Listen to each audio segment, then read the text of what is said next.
राम सीता विवाह। अयोध्या का राजमहल, दशरथ का राज दरबार।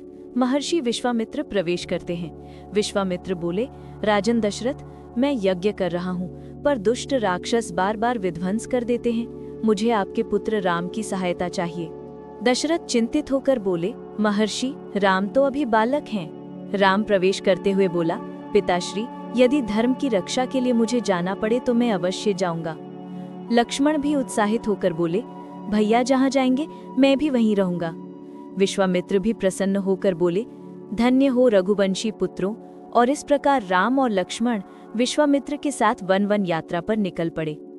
मिथिला का प्रवेश। विश्वामित्र राम लक्ष्मण के साथ मिथिला की ओर जा रहे हैं।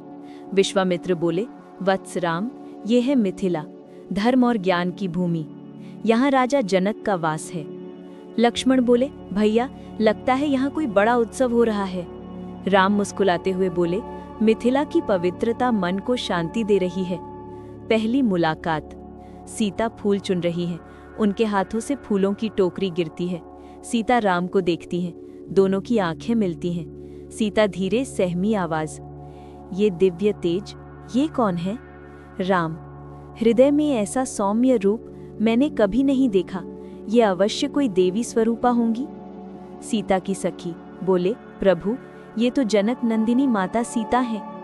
राम नम्रता से नमस्कार किया। सीता ने भी झुककर बोले, स्वागत है प्रभु। फिर दोनों मौन रहे, पर दिलों में एक अनकही प्रेम की ज्योति जल चुकी थी। शिव धनुष सभा।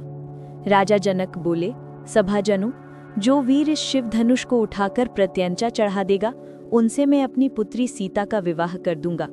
कई राजा प्रयास करते हैं लेकिन असफल।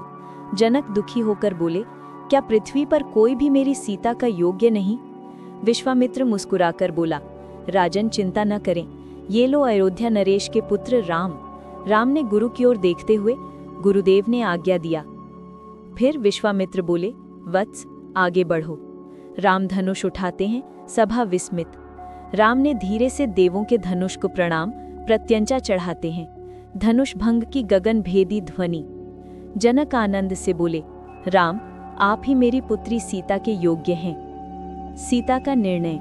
सीता अपने कक्ष में सखी से बोले, माते, धनुष यज्ञ का परिणाम आ गया। सीता का धड़कते दिल से, कौन? सखी बोले, अयोध्या के राजकुमार श्री राम। सीता ने आंखें बंद कर प्रार्थना करती हैं, हे प्रभु, जिसे मैंने मन ही मन स्वीकार किया था, वही आज मेरे जीवन साथी बने हैं। दशरथ का मिथिला आगमन। विवाह की तैयारियां। अयोध्या से बारात पहुंचती है। जनक दशरथ का हाथ पकड़कर, राजन, आज मिथिला धन्य हुई, कृपया मेरे महल में स्वागत स्वीकार करें।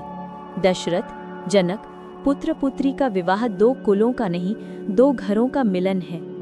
विवाह मंडप, मंत्र वेद ध्वनि, फूलों की वर्षा। सीता और राम आमने सामने। पुरोहित, वर और कन्या एक दूसरे को वरमाला पहनाएं। सीता धीरे धीरे राम की ओर बढ़ती हैं। राम विनम्र मुस्कान के साथ झुकते हैं। सीता धीरे से बोले, मैं आज स्वयं को आपको समर्पित करती हूँ प्रभु। राम बोले, सीते, मैं भी जीवन के हर मार्ग पर आपका साथ निभाने का वचन देता हूँ। सप्तपदी। पुरोहित अब सप्तपदी, 7 कदम 7 वचन। पहला कदम, राम, हम धर्म का पालन करेंगे। सीता बोले, मैं आपके साथ धर्म में दृढ़ रहूंगी। दूसरा कदम, राम बोले, हम एक दूसरे की रक्षा करेंगे। सीता बोले, मैं आपके संग हर संकट में खड़ी रहूंगी। तीसरा कदम, सीता बोले, मैं आपका सम्मान करूंगी। राम बोले, और मैं आपकी मर्यादा की रक्षा करूंगा। चौथा कदम, राम बोले, हम सुख दुख समान रूप से बांटेंगे। सीता बोले, सुख हो या वनवास, आपके साथ ही रहूंगी। 7 कदम पूरे होते ही दोनों का मिलन देवताओं ने भी स्वीकार कर लिया। अन्य भाइयों के विवाह। जनक बोले, आज केवल एक नहीं, 4 विवाह होंगे। उर्मिला लक्ष्मण, मांडवी भरत, श्रुति कीर्ति शत्रुघ्न। चारों ओर खुशियों की गूंज। विदाई। सीता जनक के चरणों में गिरती हैं। सीता बोले, पिताश्री, बेटी को आशीर्वाद दें। जनक की आंखों में आंसू, बेटी, तुम केवल राम की पत्नी नहीं, पूरी भूमि की मर्यादा बनोगी। जाओ, सुखी रहो। अयोध्या वापसी। अयोध्या नगरी दीपों से सजी। कौशल्या ने सीता को गले लगाकर, बेटी, आज अयोध्या को भी जानकी मिल गई। राम बोले, अब हमारा जीवन एक हो गया है सीते। सीता ने भी बोले, हाँ प्रभु, जहां भी जाएंगे साथ साथ। राम और सीता का ये विवाह केवल दो आत्माओं का मिलन नहीं था, ये धर्म, प्रेम और मर्यादा का संगम था, जो आज भी युगों तक प्रेरणा देता है। ज्ञान और समझ के सामने हर समस्या छोटी पड़ जाती है। ऐसी ही भावनाओं से भरी कहानियां सुनने के लिए स्टोरी ए आशीष चैनल को सब्सक्राइब जरूर करें।